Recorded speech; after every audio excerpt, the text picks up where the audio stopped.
Paz do Senhor, igreja. Amém. Todos estão felizes, animados, né? Um dia hoje tão agradável. Glória a Deus por este dia e por cada um que hoje pôde estar aqui, né? Nós estamos já encerrando o mês de fevereiro, né? Passou muito rápido esses 2 meses. E este mês de fevereiro nós estamos trabalhando a série sobre discipulado e crescimento espiritual. Quem aqui participou de todas as mensagens? Quem participou de pelo menos 3 mensagens, então, da série? 2. É a primeira hoje? Não tem problema, sejam bem-vindos. Nós vamos fazer uma recapitulação aqui bem rapidinha, né?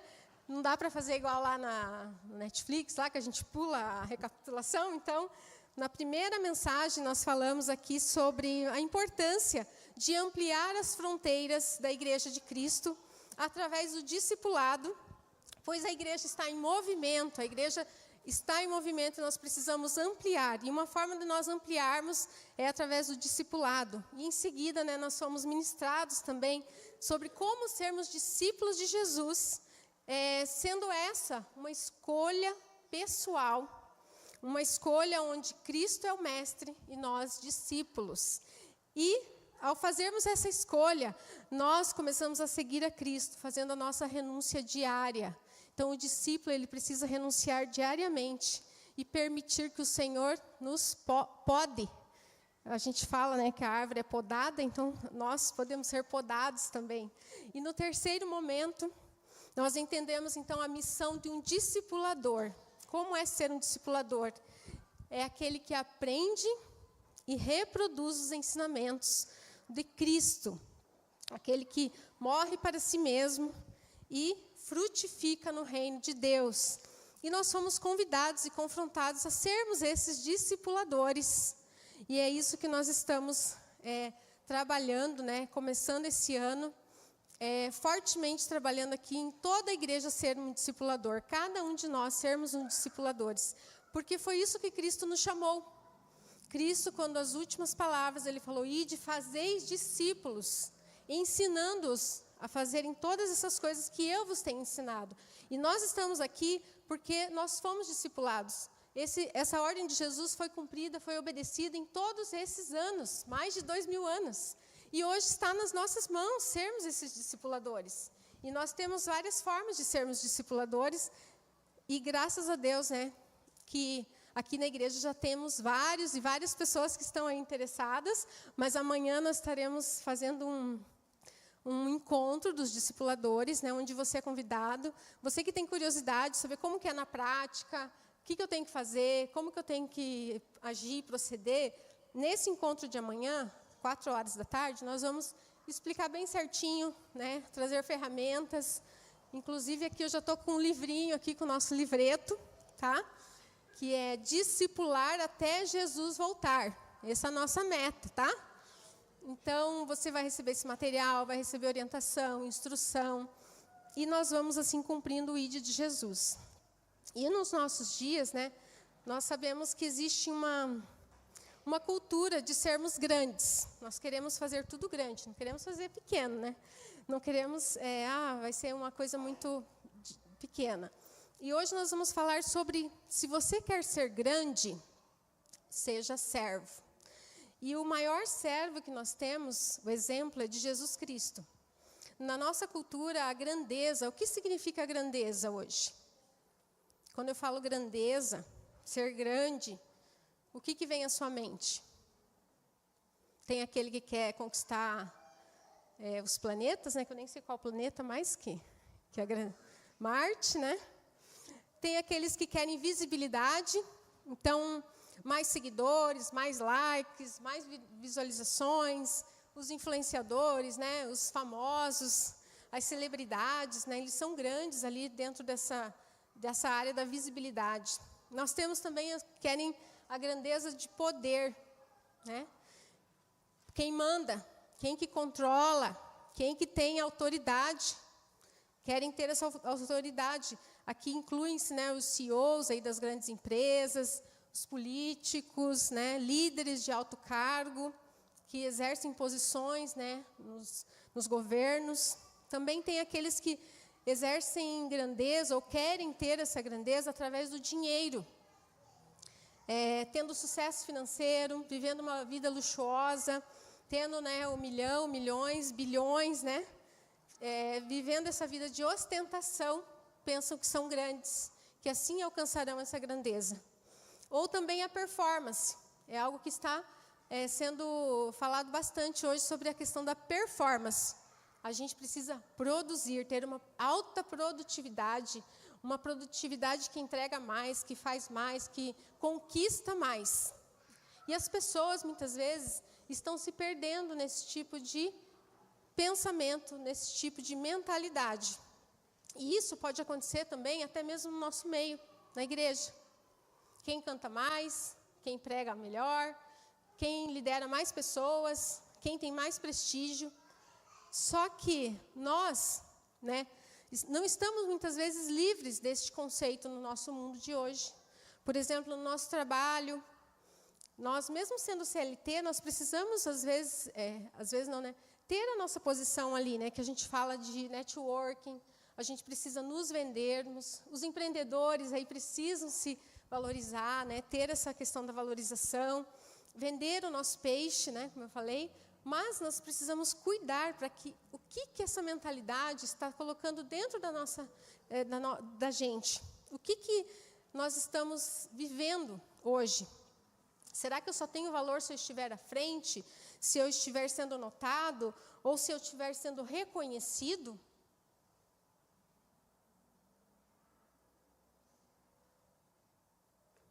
Nós, como cristãos, né?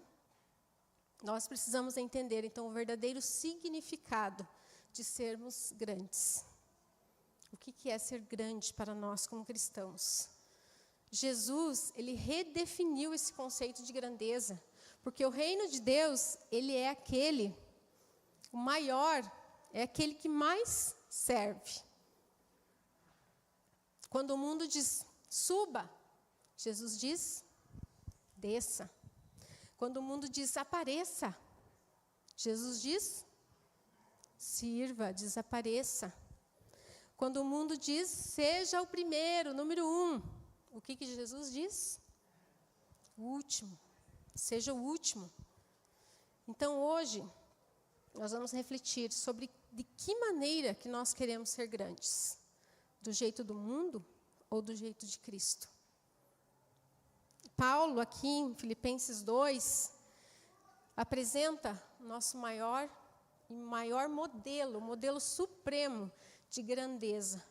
E ele traz aqui alguns ensinamentos muito importantes. Eu gostaria que a igreja, todos que tiverem aí a sua Bíblia, ou no celular, ou no papel, possam abri-la, e nós estaremos acompanhando do versículo 1 até o 13, onde aqui nós vamos entender esse modelo de Cristo, a postura do servo. Como que nós vamos entender essa postura do servo? Também, como que é o modelo dele, de Jesus Cristo. Eu vou... Quantos irmãos acham aí? Deixa eu pegar uma aguinha, né? Filipenses 2, do 1 ao 13.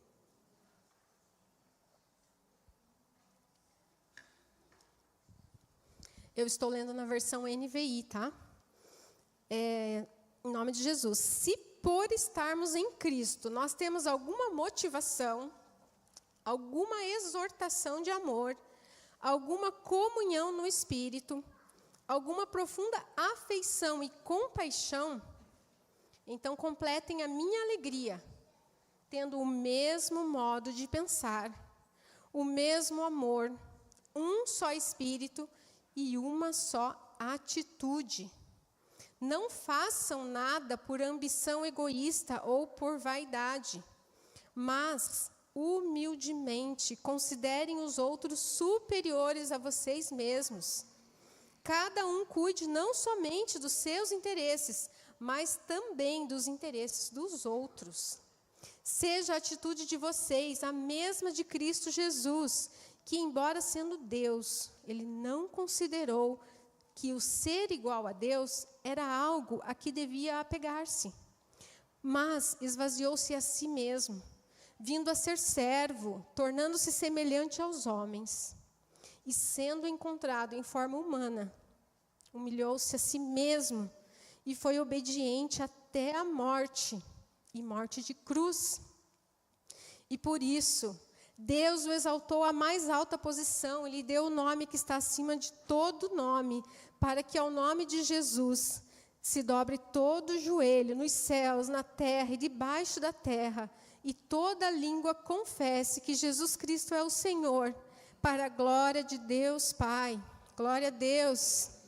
Assim, meus amados, como sempre vocês obedeceram, não apenas na minha presença, porém muito mais agora na minha ausência, ponham em ação a salvação de vocês com temor e tremor, pois é Deus quem efetua em vocês tanto o querer quanto o realizar, de acordo com a sua boa vontade.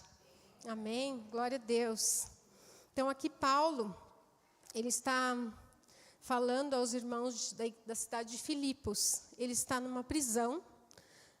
Paulo está numa prisão e junto com Timóteo eles escrevem essa carta, orientando essa igreja, porque eles estavam com algumas questões ali, de pessoas que queriam pregar, até mesmo, como eu falei no início, né, fazendo coisas de Deus ali, mas por inveja, por rivalidade, por questões ali pessoais. Então, essa orientação de Paulo é muito importante para aquela igreja e para nós hoje. E essa carta de Filipenses é uma das mais importantes também dentro das cartas de Paulo. Filipos foi o berço do cristianismo, né? Ali foi onde a Lídia se converteu, onde a moça escrava e o carcereiro também se converteram. E aqui, no primeiro capítulo, Paulo, ele mesmo se coloca como servo e escravo do Senhor Jesus Cristo. No primeiro versículo, ele fala, servo a todos os santos. No versículo 2, a vocês graça e paz, a Deus, nosso Senhor Jesus Cristo. Ele se coloca também como servo, no versículo 1, Paulo e Timóteo, servos de Cristo Jesus. Então, ele quer ensinar essa igreja como viver unidos, como pregar, né? Não por reconhecimento, mas sim por amor, por servir.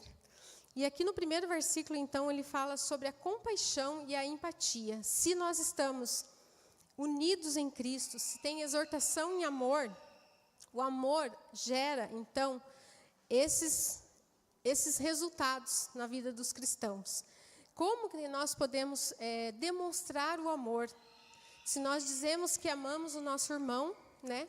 Nós vamos discipular, nós vamos viver uma vida de servos, nós vamos ter este amor e esta compaixão uns pelos outros.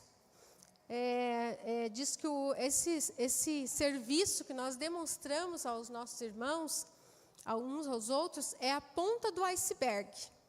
Vocês já viram um iceberg, ou viram uma imagem do iceberg? Né? Embaixo está todo o gelo e na ponta tem só o que nós vemos.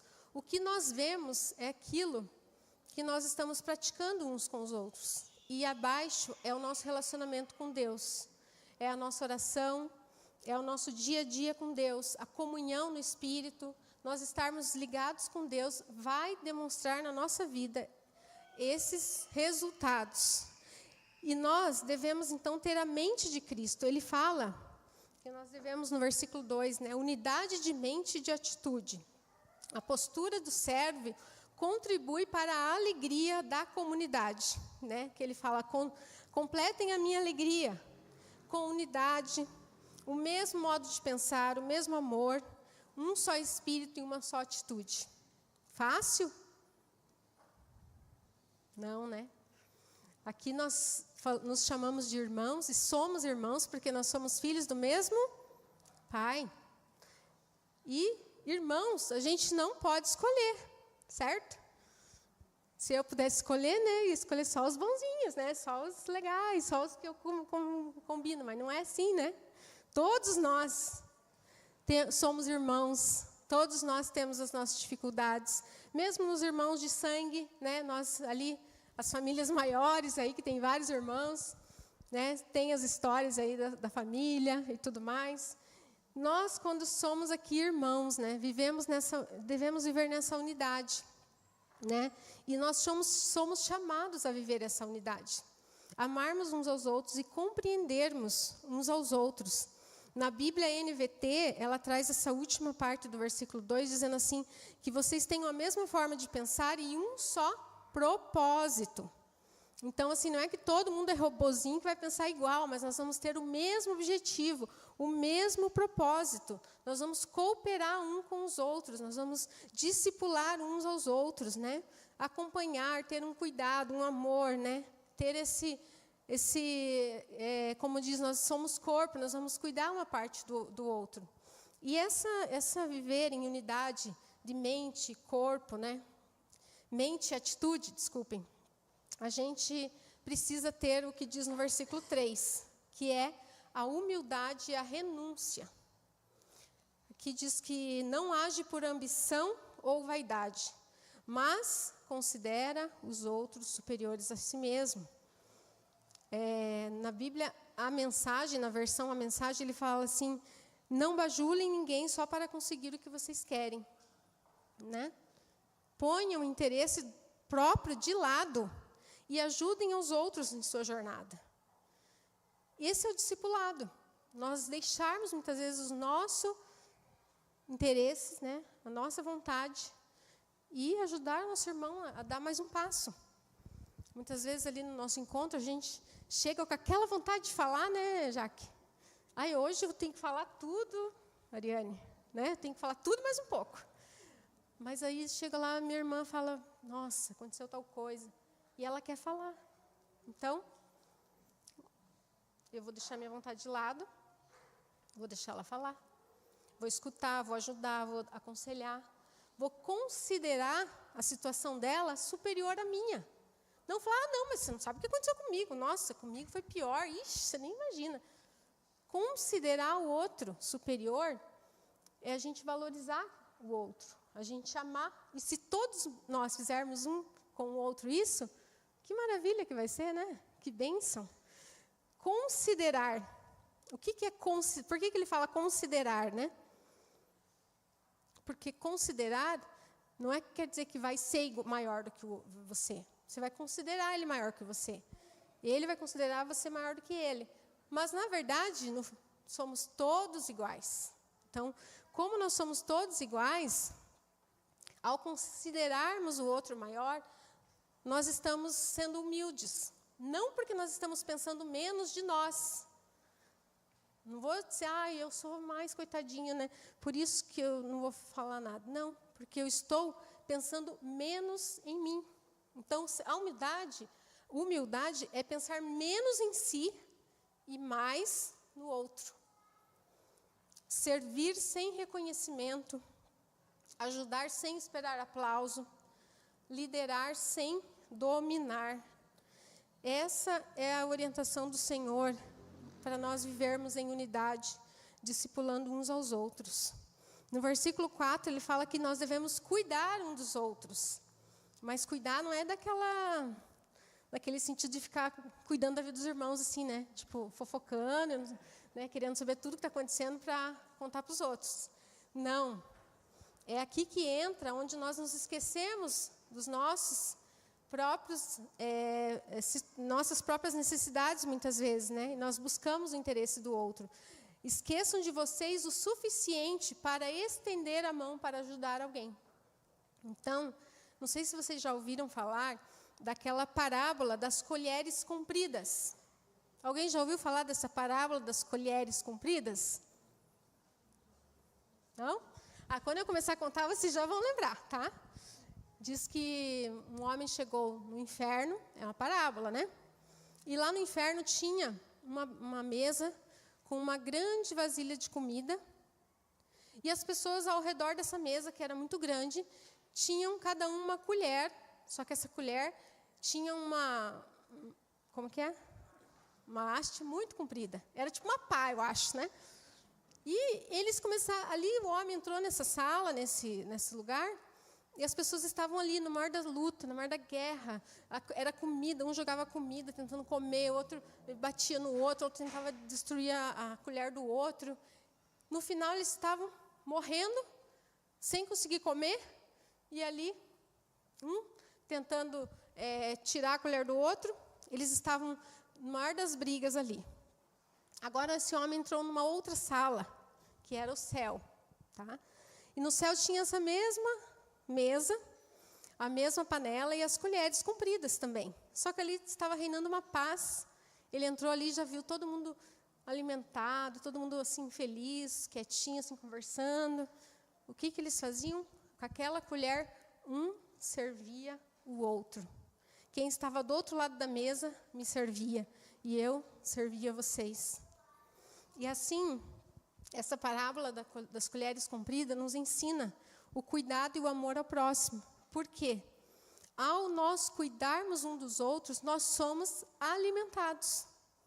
Por isso que a nossa série fala discipulado e crescimento espiritual. O crescimento espiritual vem quando nós alimentamos o nosso irmão e o nosso irmão nos alimenta também. Então, essa incapacidade de nós, muitas vezes, cuidarmos um do outro, gera uma morte espiritual, como gerava ali naquela sala do inferno, né? E agora nós temos que nos perguntar, nós estamos vivendo no céu ou no inferno? Nos nossos relacionamentos, na nossa vida espiritual, no nosso discipulado. Nós estamos alimentando alguém? Alguém está nos alimentando? Nós estamos crescendo? Até o versículo 4, né, irmãos? Vocês acham que está difícil? Mas não, sabe por quê? Paulo não está pedindo demais, porque ele nos dá agora, sim, um caminho. Como é possível viver isso? Como? Será que é possível viver isso? Você pode pensar assim, humanamente impossível, né? Mas daí vem o grande segredo, e glória a Deus por isso, porque Ele não nos deixa com fardos maior do que nós podemos carregar. Ele fala assim, seja a atitude de vocês a mesma de Cristo Jesus. Cristo Jesus é o nosso maior exemplo. A nossa mente deve refletir a Cristo. A versão aqui, NVT, diz, tenham a mesma atitude de Cristo. Tentem pensar como Cristo pensava. Como que Cristo pensaria neste momento? A mentalidade correta, a mentalidade de Cristo. E a mentalidade de Cristo, ela não é mais uma opção no meio de tantas mentalidades que nós temos hoje. Ela é a verdade. Nós sabemos que a palavra de Deus é a verdade. E ela traz para nós a verdade. Então, a mentalidade de Cristo é a correta. Não é a minha ideia, a minha opinião, aquilo que eu, muitas vezes, quero que seja feito conforme a minha vontade, mas sim, conforme a mente de Cristo. E isso, né, nós nos contemplamos. Quando nós contemplamos a mente de Cristo, e como que nós vamos saber a mente de Cristo, né? Você pode pensar, como que eu vou saber a mente de Cristo? Na palavra, a mente de Cristo. Nas mensagens, nos encontros, conversando com os irmãos, participando dos pequenos grupos, ouvindo a palavra de Deus, estudando a lição bíblica, nós vamos entender a mente de Cristo, nós vamos entender a mentalidade de Cristo. Agora, se nós estamos nos alimentando de coisas seculares, muitas vezes, o que nós temos contemplando? Nós ficamos a semana inteira vendo séries, filmes, redes sociais, TikTok, esses videozinhos, né, que é mais viciante do que cocaína. Daí nós queremos ter a mente de Cristo. Como que eu vou ter a mente de Cristo? Eu acabo tendo a mente do influenciador. Eu acabo tendo a mente das coisas que eu estou assistindo, vendo, lendo. Nós precisamos ter a mente de Cristo. E para ter a mente de Cristo, nós precisamos nos alimentar da palavra, né? Renunciar a algumas coisas. Porque o nosso cérebro, ele é altamente sugestionável. O que é altamente sugestionável? Já dizem os estudiosos aí de neurociência. Quando você começa a ver uma coisa, assistir algo ou ler sobre algo, ele acredita naquilo como sendo uma verdade. Então, às vezes, ele não consegue distinguir entre se é fato que aconteceu ou não. Nós vamos nos alimentando disso, isso torna uma verdade para nós, né? Então, é importante nós pensarmos no que nós temos alimentado a nossa mente, para que nós possamos ter a mente de Cristo. No versículo 2, ele diz que Jesus, embora sendo Deus, ele não considerou a ser igual a Deus, mas como algo a que devia se apegar. Jesus, sendo Deus, ele não se apegou aos seus direitos. Jesus, ele renunciou aos seus direitos. Ele deixou os seus direitos de filho de Deus, de sendo filho de Deus, e ele veio servir. E essa renúncia da sua posição divina nos mostra a importância de nós sabermos quem nós somos em Cristo. Porque ele sabia que ele era Deus, ele não precisava ficar falando e provando para as pessoas, por isso ele abriu mão, ele se tornou escravo, ele se tornou servo. E quando nós sabemos quem nós somos em Cristo, nós vamos, então, renunciar os nossos direitos. Cristo, ele nos amou, ele se entregou, sabendo, que ele seria desprezado, sabendo que nós o negaríamos, sabendo que as pessoas não aceitariam e as pessoas não estavam aceitando. E ele fez tudo isso por amor. E nós, muitas vezes, quando vamos fazer algo, queremos já uma garantia de que isso vai nos trazer algum resultado. Ah, mas será que eu vou fazer tal coisa? A gente quer uma garantia de reciprocidade, a gente quer uma garantia de que vão aceitar, de que vai dar certo, de que é o melhor. Cristo fez sabendo que ele seria negado, sabendo que ele sofreria em nosso lugar. E nós, muitas vezes, não daríamos valor a esse sacrifício. Por isso, essa renúncia de Cristo deve fazer parte da vida de um servo. O versículo 7 fala que ele esvaziou-se a si mesmo. Ele assumiu a forma de servo, tornando-se semelhante aos seres humanos. Quer pior do que isso? Ele veio como um ser humano, numa família humilde, num tempo humilde, num local humilde. Ele poderia ter vindo de forma grandiosa, gloriosa ali, mas ele veio em forma humilde. Ele esvaziou-se a si mesmo. E Jesus, ele servia assim a multidão. Muitas vezes nós vemos ele ali servindo a multidão, falando para a multidão, mas ele servia também no particular. Ele servia ali fazendo, algumas vezes, no particular mesmo, conversando um a um com os discípulos. E é isso também que nós devemos fazer. Nós servimos muitas vezes aqui na igreja, cantamos, pregamos, fazemos aqui na igreja para o público em geral, mas nós também precisamos fazer no particular, que é o discipulado, que é o pequeno grupo, Jesus, então, é nosso maior exemplo de amor, de humildade e obediência.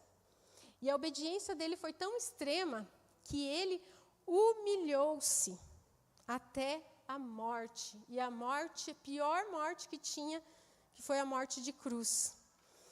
Esse versículo tem algo muito importante, porque fala, ele humilhou-se a si mesmo. Jesus não foi humilhado. Foi ele mesmo que voluntariamente se humilhou. Ele mesmo que se humilhou para nos salvar. Ele não exigiu nada em troca, ele se humilhou, ele se entregou. Ele renunciou totalmente seus direitos ali. E ele fez isso por amor, não por interesse, mas por nos salvar. E muitas vezes nós, Jesus, ele não se apegou aos seus direitos, mas nós queremos nos apegar aos nossos direitos, E nós não podemos nos esquecer da salvação em Cristo Jesus, que é o maior direito, a nossa maior herança que o Senhor nos deu. E glória a Deus por isso, porque ele mesmo se humilhou, se entregou para nos salvar. E a partir do versículo 9, então, fala da exaltação. A exaltação, por isso Deus o exaltou, a mais alta posição. Ele foi exaltado e ele recebeu a autoridade no céu, na terra, em todos os lugares, porque ele se humilhou, porque ele serviu, porque ele nos salvou. E a verdadeira autoridade, irmãos, então, nós podemos ver que não vem de nós queremos mandar, de nós queremos a grandeza, mas vem de nós entregarmos a nossa vida também para que outros vivam. Como lá em 1 João 3,16, que o maior amor é esse, de dar a minha vida pela vida dos meus irmãos. Nós também somos chamados a vivermos essa humilhação, muitas vezes, este amor, renunciar aos nossos direitos. Jesus desceu, mas Deus o exaltou. Amém? Glória a Deus. E por causa da sua obediência extrema, então, ele foi elevado ao lugar mais alto. E ele está hoje nos chamando para vivermos essa vida de servos, de discipuladores, de pessoas que amam uns aos outros. Porque assim como Jesus, nós também temos uma promessa de recebermos do Senhor. 1 Pedro 5, versículo 4, a recompensa no tempo certo. Diz assim: quando se manifestar o sumo pastor, vocês receberão a imperecível coroa de glória. Glória a Deus. Então nós não estamos aqui em vão. Esses ensinamentos não é em vão, é porque nós queremos receber essa coroa de glória, nós queremos receber das mãos do nosso Deus, do Senhor Jesus Cristo, o reconhecimento na hora certa. Não vai ser aqui neste mundo. Muitas vezes nós vamos morrer, não vamos receber reconhecimento. Muitos pais que nós vemos, que oraram por seus filhos, né, e não viram aqui nessa terra, mas vão receber da mão do Senhor. Nossa recompensa não vem daqui. Não devemos correr atrás de recompensa, mas sim de obediência. No discipulado, muitas vezes o fruto não aparece. A gente vai trabalhar alguns tempo, mas em um momento esses frutos vão começar a aparecer, as vidas vão mudar e Deus vai honrar no tempo certo. Nós devemos fazer a nossa parte, vivermos como filhos obedientes.